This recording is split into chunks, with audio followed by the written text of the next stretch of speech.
My wife and I, both in our early 30s, had what seemed like a strong, fulfilling marriage for the past 2 years. Despite our demanding careers and busy schedules filled with meetings, office work, and business trips, we managed to stay connected. Understanding and respect for each other's ambitions were the cornerstones of our relationship. One thing that made life easier was having a driver, mainly for my wife, as she didn't enjoy driving. This arrangement had worked well since our marriage. Our longtime driver was reliable and had become part of our daily routine, but when he unexpectedly passed away, we were forced to look for a replacement. After sifting through agencies and recommendations, we hired a new driver, a 27-year-old with solid references and a professional demeanor. Although he appeared competent, a feeling of unease settled over me. I trusted my wife implicitly, but his youth and appearance stirred an insecurity I hadn't anticipated. Still, I decided to push those thoughts aside and let trust prevail. In the beginning, everything seemed normal. My wife was happy with the new driver's work, and he integrated into our routine seamlessly. My initial apprehensions began to subside as he showed himself to be diligent and respectful. But after a few weeks, I noticed subtle changes in my wife's behavior. Her outings began to last longer, and she seemed more engaged when speaking about her day, often mentioning moments involving the driver. At first, I brushed it off, attributing it to her general friendliness and our busy schedules. As weeks turned into months, I started to notice that my wife's late nights and outings were becoming more frequent. Her schedule, which was once predictable, now seemed erratic. When I asked, she assured me that her workload had increased and there was nothing to worry about. I tried to take her at her word, convincing myself that it was just the ebb and flow of a demanding job. Still, the feeling of unease crept back, refusing to be ignored. She often mentioned how helpful the new driver was, recounting stories about his patience or times he'd gone out of his way to assist her. One evening, she told me about how he stayed late when she was caught up at work, waiting without complaint until she was ready to go home. Another time, she spoke of feeling unwell and how he had immediately come to take her to the hospital on his day off. She suggested giving him a raise, which I agreed to without hesitation, trusting her judgment. Yet, these stories, while innocent on the surface, fed the quiet doubt I had pushed down. Then came the night that confirmed my worst fears. I had been on a business trip scheduled to last a week, but I managed to wrap things up early and returned home 2 days ahead of schedule, eager to surprise her. It was late when I arrived, but I was excited and looked forward to spending the weekend together. I planned a special night to reconnect after my travels, ready to make up for lost time. But when I pulled into our driveway, her car wasn't there. It was nearly midnight, which was unusual, as she rarely stayed out that late without letting me know. The driver typically clocked out by 10 p.m., so his absence only deepened the mystery. I questioned the security guard, who confirmed that she had gone out earlier and hadn't yet returned.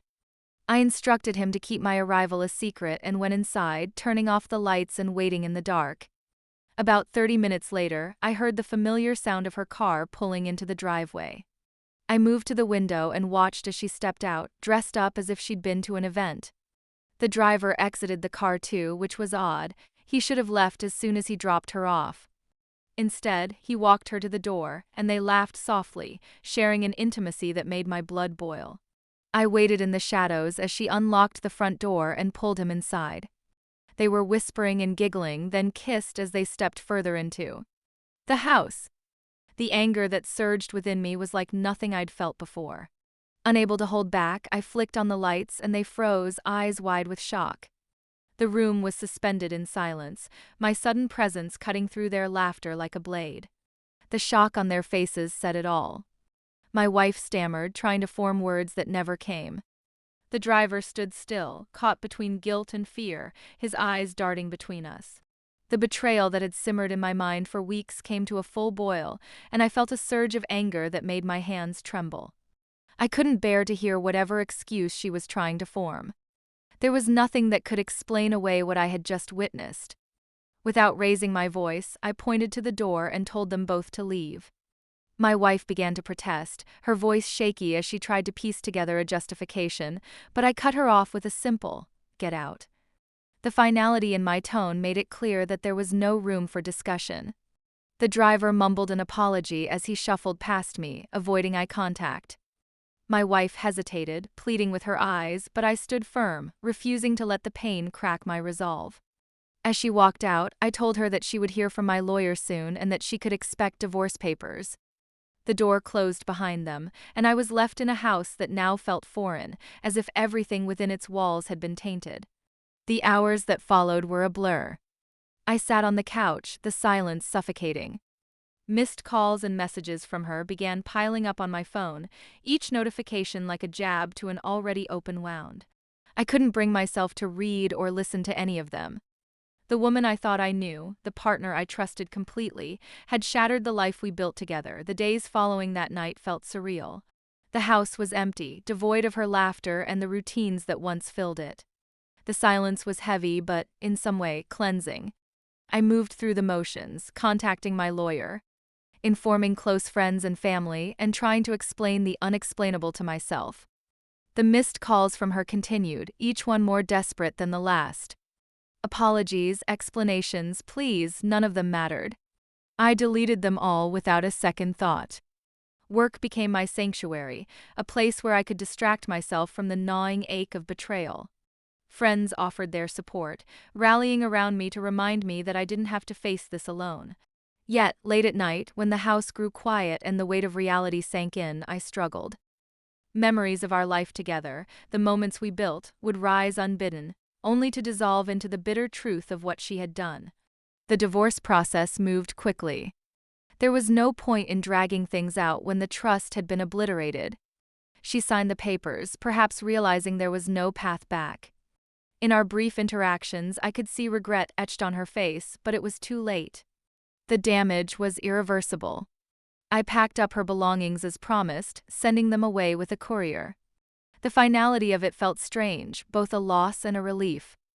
Life began to take on a new rhythm, one where I wasn't haunted by suspicions or waiting for the other shoe to drop. The pain didn't vanish overnight, but day by day, I started to reclaim my sense of self. Slowly, I began finding joy in simple things again. Time spent with friends, walks that cleared my head, and rediscovering hobbies that had long been pushed aside. The chapter with her was over, but it taught me that healing doesn't mean erasing the past.